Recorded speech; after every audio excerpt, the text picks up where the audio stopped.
तो कोरोना को लेकर 10 राज्यों की स्थिति बेहद गंभीर बनी हुई है, जहां लगातार कोरोना के बढ़ते आंकड़े देखने को मिल रहे हैं। और कहां क्या स्थिति बनी हुई है, इसी पर ज्यादा जानकारी के लिए देहरादून से हमारे साथ योगेश सेमवाल, भोपाल से अजीत और दिल्ली से गजेंद्र हमारे साथ जुड़े हुए हैं। सबसे पहले योगेश, हम आपके पास आएंगे, आपसे जानेंगे जिस तरह से कोरोना की पहली लहर में हमने देखा था कि उत्तराखंड या जो भी पहाड़ी राज्य हैं, पहाड़ी इलाके हैं, वहां पर इतना ज्यादा असर देखने को नहीं मिला था, लेकिन दूसरी लहर का असर पहाड़ी क्षेत्रों को बहुत ज्यादा प्रभावित कर रहा है। क्या आंकड़ा सामने आ रहा है?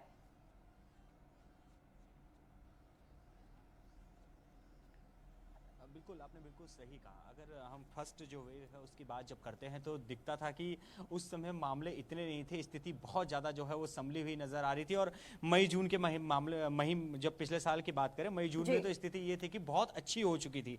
लेकिन इस साल मामले काफ़ी जो हैं वो सामने आ रहे हैं। हर दिन जो है 5,000 से ज़्यादा आंकड़े पिछले 2-3 हफ्तों से सामने आ रहे हैं, और कल भी लगभग 5,500 जो हैं वो मामले सामने आए कोविड के। लेकिन सबसे बड़ी बात यह है कि वैक्सीनेशन जो है वो बहुत तेज़ी से चल रहा है। अच्छा खासा वैक्सीनेशन जो है अब यहाँ पर होने लगा है, लोगों का लगातार जो है वैक्सीनेट किया जा रहा है, क्योंकि सभी जानते हैं कि अगर इस महामारी से जीतना है, हराना है इस महामारी को, तो वैक्सीनेट होना पड़ेगा, पूरे के पूरे देश को वैक्सीनेट होना पड़ेगा, और हर व्यक्ति को वैक्सीनेशन जो है वो देना बहुत जरूरी होगा। इसी को देखते हुए लगातार यहाँ पर भी जो है, और अब जिस तरह से एक फैसला भी लिया है प्रदेश सरकार ने कि एक बहुत ज्यादा डोजेस जो है वो खुद जो है वो खरीदेगी प्रदेश सरकार, क्योंकि यहाँ के हर व्यक्ति को जो है वो करना है। लेकिन सबसे बड़ी बात यह है कि अब जो है मामले पहाड़ी गांवों तक भी जाने लगे हैं। जिस तरह से अन्य देश में जो जिस तरह का मामले सामने आ रहे, वैसे ही उत्तराखंड में भी सामने आ लगे हैं कि अब पहाड़ों में भी काफी मामले जो हैं वो सामने आ रहे हैं।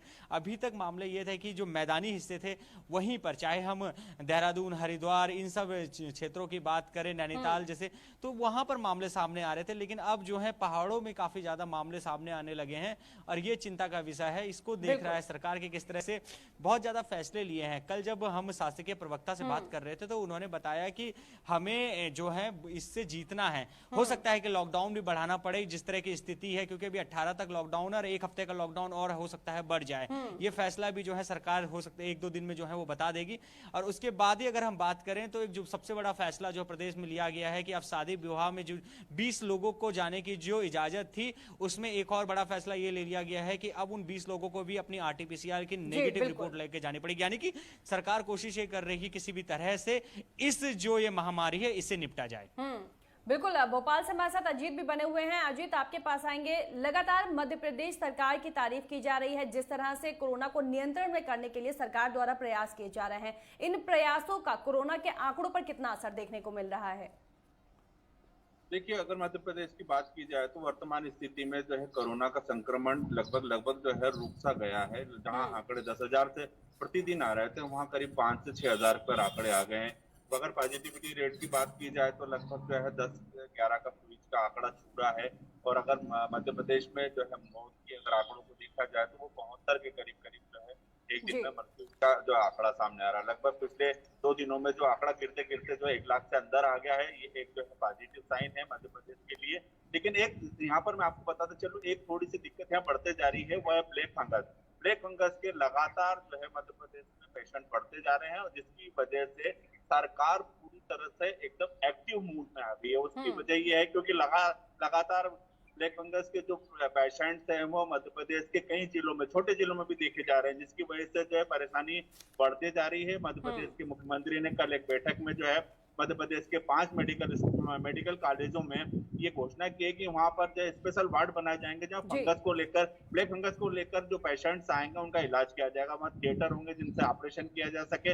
ये सारी तैयारियां जो है मध्य प्रदेश में ब्लैक फंगस को लेकर की जा रही थी। अभी कोरोना को लेकर जिस तरह की तीसरी लहर की बात की जा रही है, उस बात को लेकर जितनी तैयारी पूर्व में की जानी थी वो की जा चुकी है। लेकिन ब्लैक फंगस एक नया सरदर्द है मध्य प्रदेश के लिए, तो लगातार तेजी से बढ़ते जा रहा है। उसको कंट्रोल करने के लिए लगातार मुख्यमंत्री, स्वास्थ्य मंत्री और चिकित्सा शिक्षा मंत्री बैठक करके देश के और विदेश के जितने भी डॉक्टर्स हैं, बिल्कुल सरकार द्वारा हर संभव प्रयास किया जा रहा है, और इन प्रयासों का असर कोरोना के आंकड़ों में कमी के तौर पर देखा भी जा सकता है। दिल्ली से हमारे साथ गजेंद्र भी बने हुए हैं। गजेंद्र, आपसे जानेंगे, जिस तरह से कोरोना की पहली लहर में हमने देखा था कि दिल्ली में सबसे पहले रिकवरी रेट एक अच्छा देखने को मिला था, जल्दी सुधार देखने को मिला था, तभी दिल्ली मॉडल का बड़ा जिक्र हुआ था। इस बार दूसरी लहर में भी हमें यही देखने को मिल रहा है कि दिल्ली में एक अच्छा रिकवरी रेट देखने को मिल रहा है।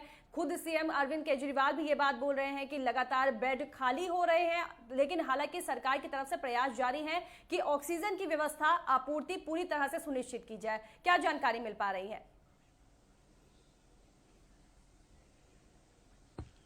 जी बिल्कुल, लगातार अगर बात करें तो दिल्ली के अंदर कोरोना का ग्राफ गिरता हुआ ही दिख रहा है।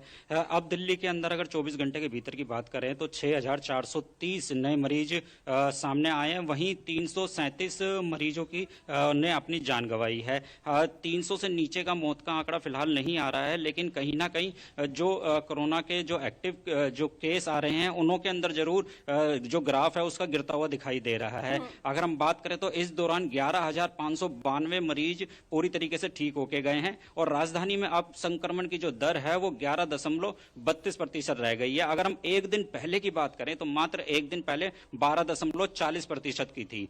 इस हिसाब से देखा जाए तो बड़ी तेजी से दिल्ली का जो रिकवरी रेट है वो भी बहुत बेहतर होता हुआ जा रहा है और दिल्ली लगातार कोरोना से लड़ने में आगे बढ़ती हुई दिखाई दे रही है। इसमें जो लोग हैं उन्होंने भी बहुत आगे बढ़ चढ़ के हिस्सा लिया और अब दिल्ली जो है वो कोरोना से लड़ते हुए दिखाई दे रही है। अगर हम बात करें तो मुख्यमंत्री अरविंद केजरीवाल ने भी बताया कि दिल्ली में धीरे धीरे कोरोना कम हो रहा है। भगवान से यही प्रार्थना है कि जल्द से जल्द कोरोना खत्म हो जाए। इसके लिए केजरीवाल ने शनिवार को ऐलान ये भी किया कि हम ऑक्सीजन जो कंसंट्रेटर है बैंक है वो शुरू कर रहे हैं। हम दिल्ली में हर जिले में 200 ऑक्सीजन कंसंट्रेटर बैंक बनाएंगे और ऐसे में मरीज जो होम आइसोलेशन है उनको ऑक्सीजन पहुंचाएंगे। 2 घंटे के अंदर अंदर ऑक्सीजन पहुंचा दी जाएगी। इस तरीके से दिल्ली में लगातार जो है कोरोना से लड़ने के लिए आगे एक के बाद एक कदम बढ़ाए जा रहे हैं। जिस तरीके से दिल्ली में देखा गया 500 बेड के भी दिए गए हैं दिल्ली वालों को, तो अब दिल्ली वाले जो हैं कोरोना से कहीं ना कहीं मुक्त होते हुए दिखाई दे रहे हैं।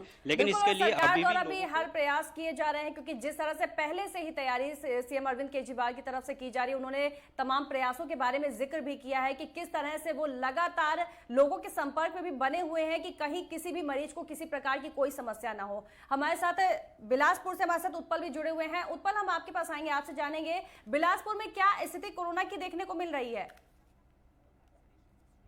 देखिए, मैं आपको बता दूं कि छत्तीसगढ़ में पिछले हफ्ते बहुत ही अच्छा समय बीता है। कल 70,000 से ज्यादा टेस्ट हुए और लेकिन सिर्फ 7,600 मामले ही नए आए हैं, जिससे पॉजिटिविटी जो दर है वो 10% के नीचे रह गई है और जो रिकवरी रेट है नए मामलों की वो 90% के ऊपर चली गई है। इसी बीच कल नीति आयोग के सदस्य डॉक्टर पाल ने प्रेस कॉन्फ्रेंस कर एक बेहद जरूरी जानकारी दी, जो हम अपने दर्शकों को बताना चाहेंगे कि फ्रंट लाइन वर्कर और स्वास्थ्य कर्मियों की जो पहला डोज है उसमें छत्तीसगढ़ नंबर 1 पे है, जिसने 99% स्वास्थ्य कर्मियों को पहली डोज दे दी है। ठीक है। इसी बीच सभी कलेक्टरों ने भी कोई भी आदमी आगे कोई भी वो खामियां नहीं उठाना चाहते, इसको लेते हुए सभी जिला कलेक्टरों ने 24 तारीख या किसी कलेक्टरों ने 31 मई तक लॉकडाउन को बढ़ा दिया है।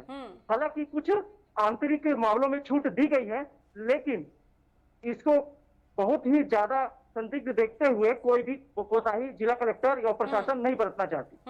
बिल्कुल, और ये लॉकडाउन का जो फैसला है, लॉकडाउन की अवधि को आगे बढ़ाने का फैसला है, ये लोगों की भी सहमति थी, क्योंकि लोग भी चाहते थे कि कोरोना से जल्द मुक्ति हो। लोगों की भी यही मांग थी कि लॉकडाउन को आगे बढ़ाया जाए, जिससे कि पूरी तरह से कोरोना से मुक्त हुआ जा सके। आप सभी का बहुत बहुत धन्यवाद तमाम जानकारी साझा करने के लिए।